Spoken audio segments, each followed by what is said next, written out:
everyone. My name is Arabela Acalinei. I'm 49 years old. I'm from Romania. I'm a patient with Charcot-Marie-Tooth disease.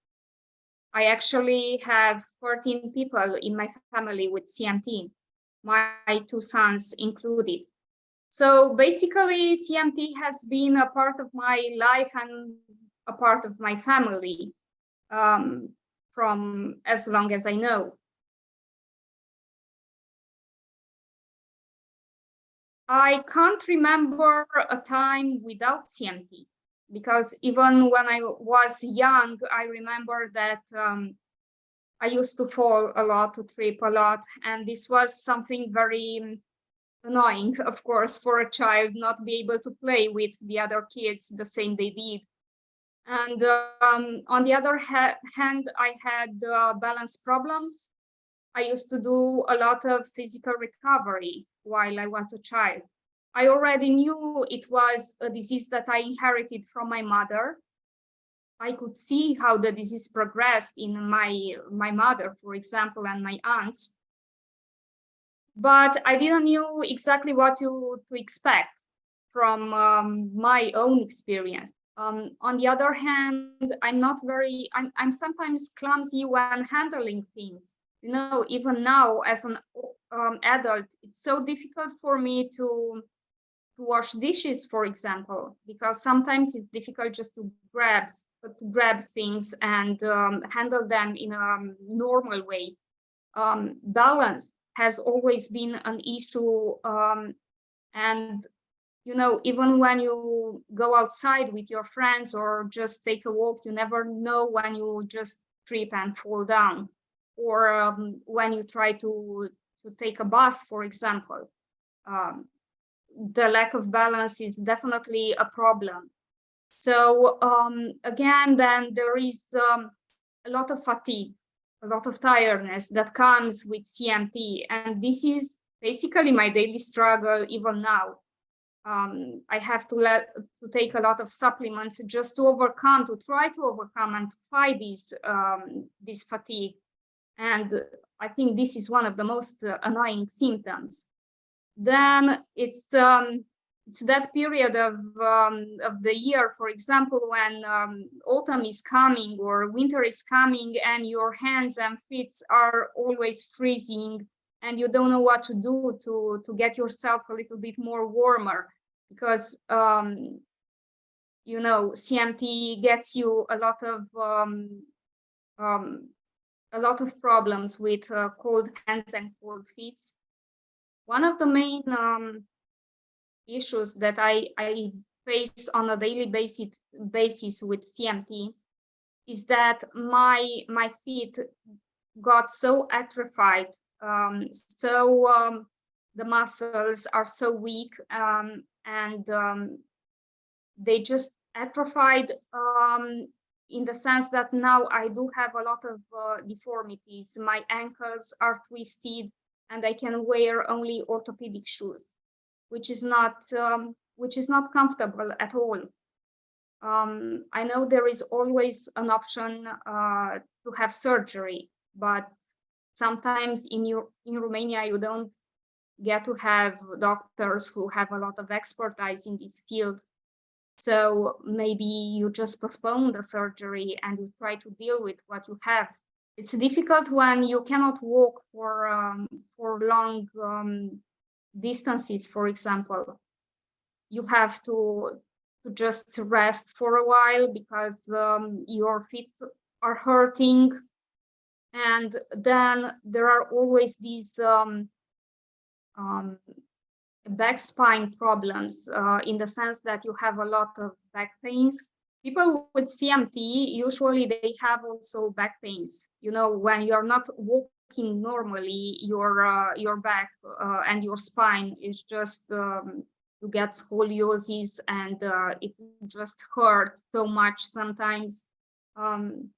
I know a daily struggle that I have, for example, when I have to stay in the kitchen for longer than half an hour just to wash the dishes or cook.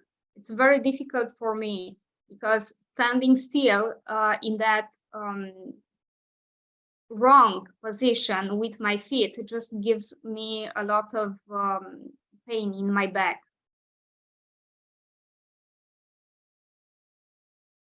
It wasn't a good experience with the fact that doctors were not able to tell me a lot about my disease. I had basically no one to ask to give me details. So I did this thing that I researched on my own. And I came across two organizations, one in America, one in Canada. I contacted them and they sent me a lot of information about CMT.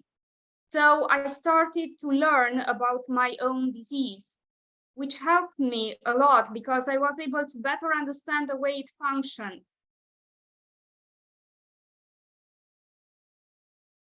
You always feel like people are staring at you, looking at you, how you walk, because you know your walking is not normal. CMT is not the easiest disease to live with. I know from my own personal experience that it can affect you in so many ways. And I remember since I was an adolescent and I had to go to my high school. It was maybe a 15 minutes walk to my high school from home. And I remember how frustrating it was to see people just looking at you, staring at you, at the way you are walking.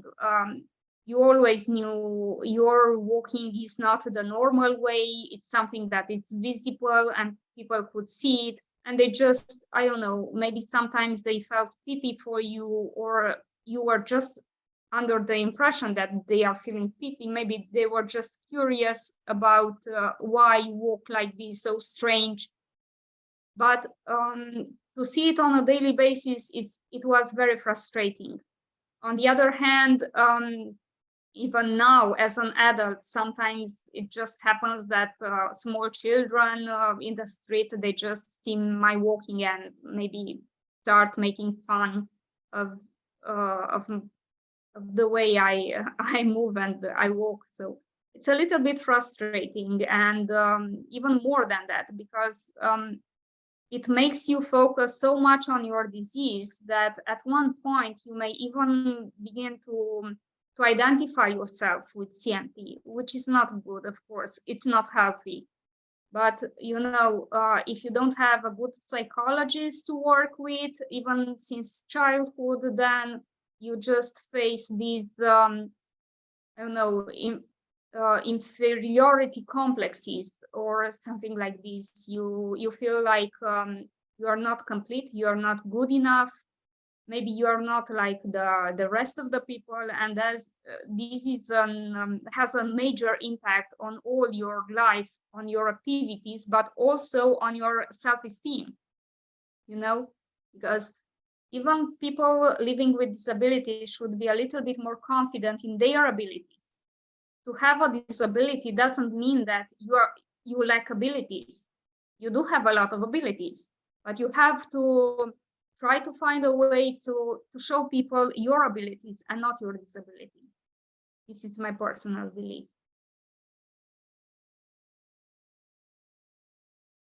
I must admit, I don't have a personal neurologist that takes care of me. And this is unfortunately a situation in Romania. As an adult patient, if you want to have a personal doctor that is just monitoring your progression of the disease, you have to look for one, because otherwise it's quite difficult here in Romania. I mean, it's such a difference between children and adults. Children are usually monitored by their doctor.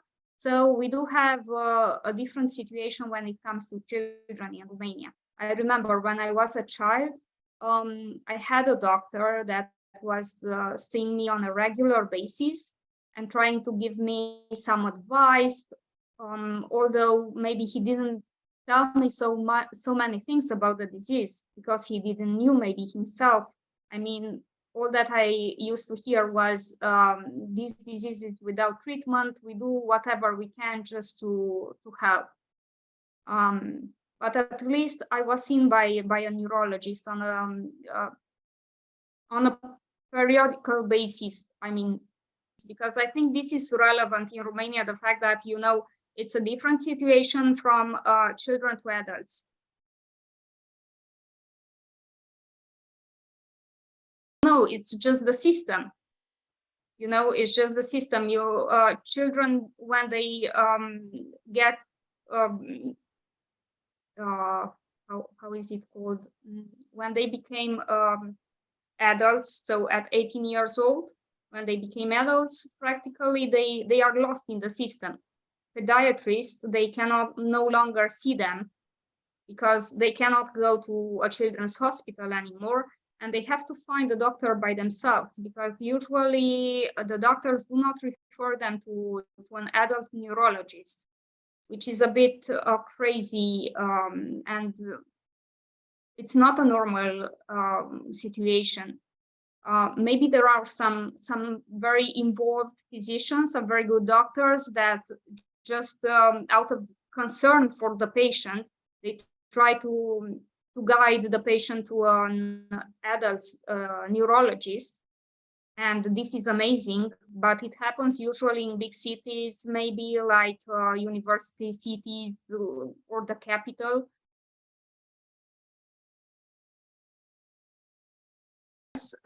Even my association has tried even since 2019 to gather the CMT community from Romania. We do have now around 300 persons with CMT in our association, which is not a small number, of course. We are doing our best to help the community, because we understand how important it is for them to have access to a multidisciplinary approach of this disease. They have to be seen by specialists, by people, by doctors who know about our disease. So we are basically trying to create a medical network of doctors that we are in contact with, and we can redirect the patients directly to them.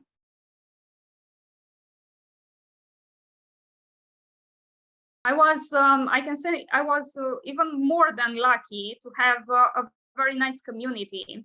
I'm also a Christian myself, so I do have, I found a lot of support in my church, but also in my family. I have a husband without disabilities who completely supports and understands me. And I also have two parents that already know what CMT is, as my mother had it.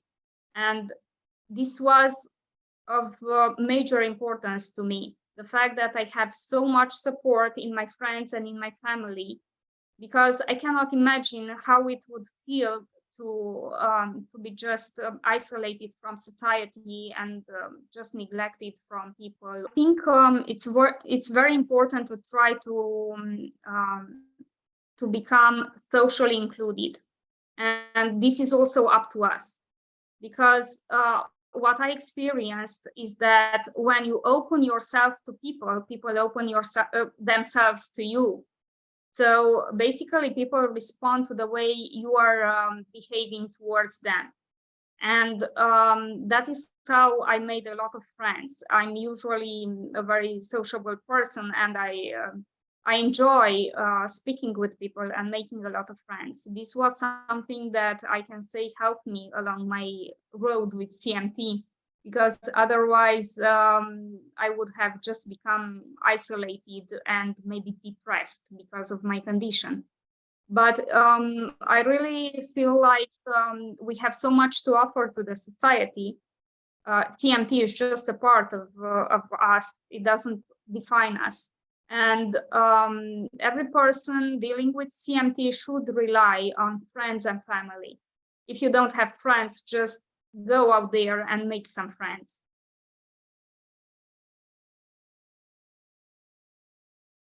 I actually could say that I faced two major enemies connected with CMT. One of them is fatigue. So this constant tiredness that I always try to fight with different food supplements and energy drinks and stuff. But also on the other hand, my walking has been just worsened during these last few years. And I'm on the edge of trying to have a surgery because I can no longer walk.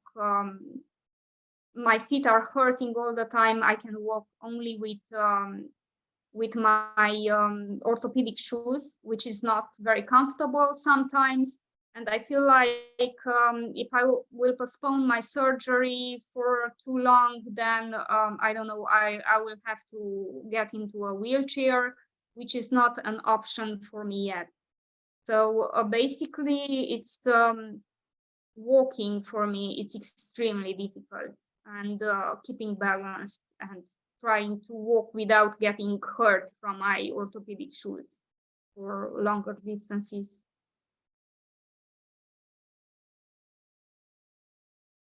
It is such a good feeling to know that you can build to a better future. You can help building a better future for the CMT community at a European level.